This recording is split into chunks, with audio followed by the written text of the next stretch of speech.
जातीय समीकरण को खूब बढ़िया से सेट किया गया है प्रशांत। ये तो अगर जो बातें आप कह रही है पुख्ता अगर थोड़ी देर में हो ही जाएगी, लेकिन जाहिर है चिराग पासवान, क्योंकि पिछले चुनाव में भी जब चिराग पासवान थे तो उन्होंने कहा कि हम अलग से चुनाव लड़ना चाहते थे, 243 सीटों पर अलग से चिराग चुनाव लड़ना चाहते थे। क्या उनका इस पूरे माध्यम में अपना कोई से नहीं रहा, अपनी कोई पैठ नहीं रही? देखिए, चिराग पासवान ने थोड़े 2 दिन पहले ही ये अनाउंस कर दिया था, बाकायदा बयान दे करके कह दिया था कि वो बिहार के इस रेस में, मुख्यमंत्री डिप्टी सीएम के रेस में वो नहीं है, ना उनकी पार्टी है। उनकी पार्टी को 2 मंत्री का पद पहले भी मिला था और इस बार भी मिलेगा। और निश्चित तौर पर जो दलित जो सीट है, जो दलित कैबिनेट में जो लोग आएंगे वो देख लीजिए हम के तरफ से आएंगे, उसके बाद चिराग पासवान की तरफ से आएंगे, वही कुशवाहा कुर्मी की तरफ से आप देख लीजिए आरएलएम उपेंद्र कुशवाहा की पार्टी से लोग लिए जाएंगे।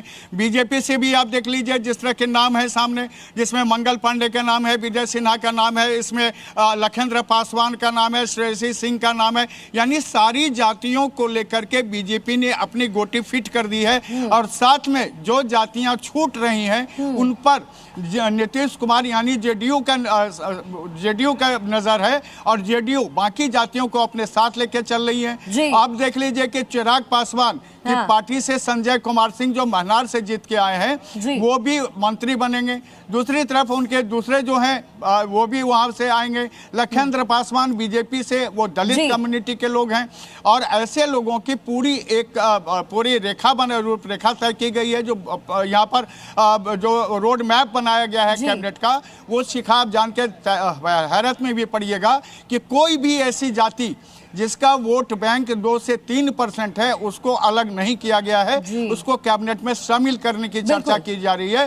ताकि बिहार में यह सरकार अब 5 साल यानी 2030 तक निर्विरोध रूप से चलते रहे। बिल्कुल। और केंद्र में बहुत सपोर्ट की जरूरत भी है, बिहार की बहुत जरूरत भी है, उनके सहयोग की जरूरत है। लेकिन प्रशांत, ये कुछ और तस्वीरें मिल रही है, जरा दिखाकर फिर मैं वापसी करती हूँ आपके पास। ये तस्वीर इस समय मिल रही है, नीतीश कुमार ने अब से कुछ ही देर पहले राज्यपाल को अपना इस्तीफा सौंपा है और अब ये बड़ी मीटिंग होने वाली है, क्योंकि बीजेपी में अब ये फाइनलाइज होने जा रहा है कि सीएम होगा कौन, डिप्टी सीएम बिहार के होंगे कौन, और इसको लेकर के यहाँ पर चर्चाएं होनी है। इससे पहले हमने आपको जानकारी दी कि सम्राट चौधरी बीजेपी दफ्तर पहुंच चुके हैं, बैठक में इस समय मौजूद हैं। तस्वीर हम आपको दिखा रहे हैं, ये एनडीए की बड़ी मीटिंग चल रही है, विधायक दल की बड़ी बैठक हो रही है, बीजेपी विधायक दल की अहम बैठक हो रही है, क्योंकि एक नाम जिस पर सहमति बनेगी। आमतौर पर हमने देखा है कि बीजेपी ने राज्यवार हमेशा से ही चौंकाने वाले नाम फाइनलाइज किए, लेकिन ऐसा लगता है कि इस बार सम्राट चौधरी ही वो नाम होंगे जो बिहार के अगले सम्राट बनने जा रहे हैं। और इसकी वजह यह है कि नीतीश कुमार गाहे बगाहे ये हमेशा कहते थे कि अगला जो कोई बिहार संभालेगा वो सम्राट चौधरी संभालेंगे। कई दफे मन से भी उन्होंने कहा है।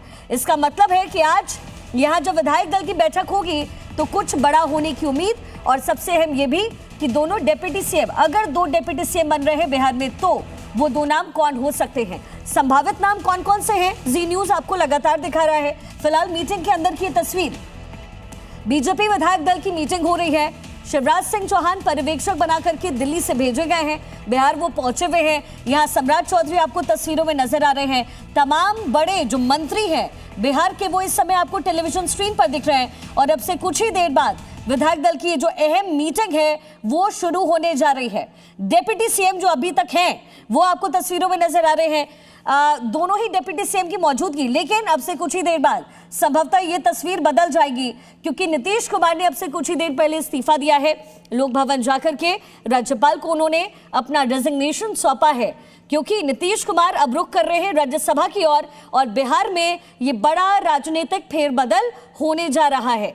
तो बिहार से ये बहुत इंपॉर्टेंट तस्वीरें समय मिल रही हैं, क्योंकि राजनीतिक फेरबदल जिसकी उम्मीद, जिसके कयास लंबे समय से लगाए जा रहे थे, नीतीश कुमार का अचानक इस्तीफा देना और राज्यसभा की तरफ बढ़ना।